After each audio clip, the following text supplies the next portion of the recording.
we're gonna talk about this very tragic story, like all the way around, about Kyren and Lacy. You catch him on the sidelines, barking at coaches and stuff like that.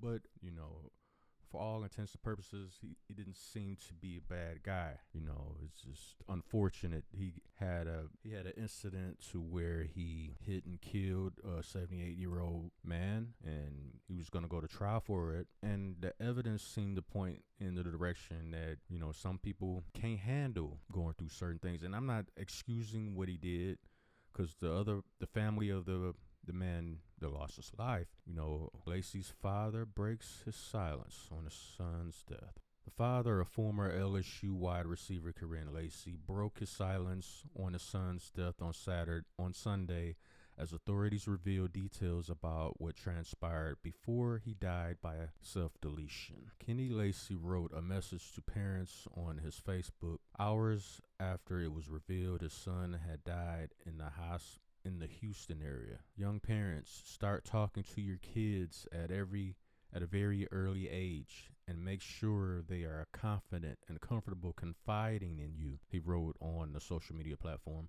Don't be cool with "I'm all right" or "I'm good" when you know deep down something isn't right. Mental health is real, and for the most part, it's invisible.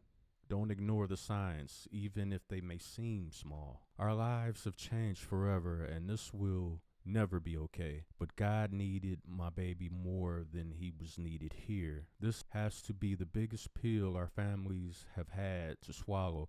But I know the love and compassion in our families will get us through. This will never get easier, but we'll learn to live with it. He implored his followers to check on their kids' mental health. It was a similar message shared across the sports world by several athletes, including LSU alumni. Authorities in Texas released more details about Kyren Lacy's death later Sunday. The Harris County Sheriff's Office said deputies received a call about a man identified as Lacy who was arguing with a family member when he shot a gun into the crowd, according to Fox 26 Houston. Officials learned Lacy had fled the scene and launched a search after him. Officials said deputies tried to make a traffic stop on Lacy, but he led them on a car chase that went on for miles. Lacy then crashed his vehicle in Spring, according to authorities. Responding to deputies removed Lacy from the vehicle to take him into custody, but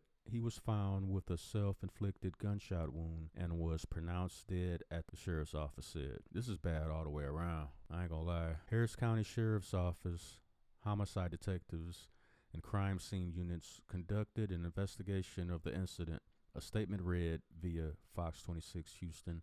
Preliminary information indicates Lacy shot himself during the pursuit, and prior to the vehicle crashing, a handgun was recovered from the interior of the vehicle. A review of the unit's body camera and in-car dash mounted video did not indicate any shots were fired after the pursuit ended. Once the Harris County Sheriff's Office homicide investigation is complete, it would be forwarded to the Harris County District Attorney's Office, Civil Rights Division, for review, as is standard by any death which takes place during an attempted arrest. Lacy was 24. Yeah, this is bad all the way around. Obviously, he had some things he was dealing with. Obviously, something was wrong. Something wasn't quite right, and there was a disconnect.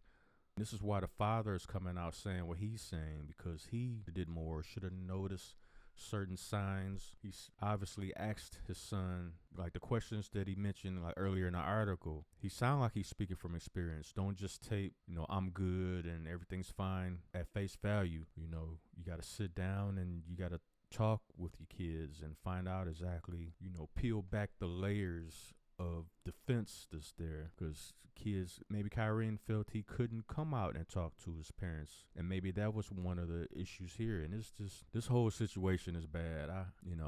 And he still had to go to trial for that. So all this is circling around in his head, and now he's out here making more decisions, bad decisions, and then you end up with this happening. So as far as the mental health thing, and it's kind of a shame, because situations where it's actually an issue, it's like the boy that cried wolf syndrome. Now in this case, Kyren and Lacy probably was dealing with some issues, some mental health issues. But you have other people that have ran that phrase in the ground so much that it had turned into the crying wolf situation. And now you have a situation like this where it probably was an issue with mental health. And on top of that, bad decisions being made. And it's unfortunate that nobody could reach Kyren. I hope I'm saying his name right. Kyren Lacy before it just his life just spiraled out of control, that he had the accident with. And my condolences to Kyren Lacy's family, because this is another tragedy also. It's just two families that will never be the same ever again. So you guys let me know what you think. It's unfortunate. Hit the like button, subscribe to the channel. We talk about sports, but anything going on around sports also. And unfortunately, things like this come out, we got to talk about it. And it's unfortunate. It's just bad all the way around. So you guys let me know what you think. All right, I'm out.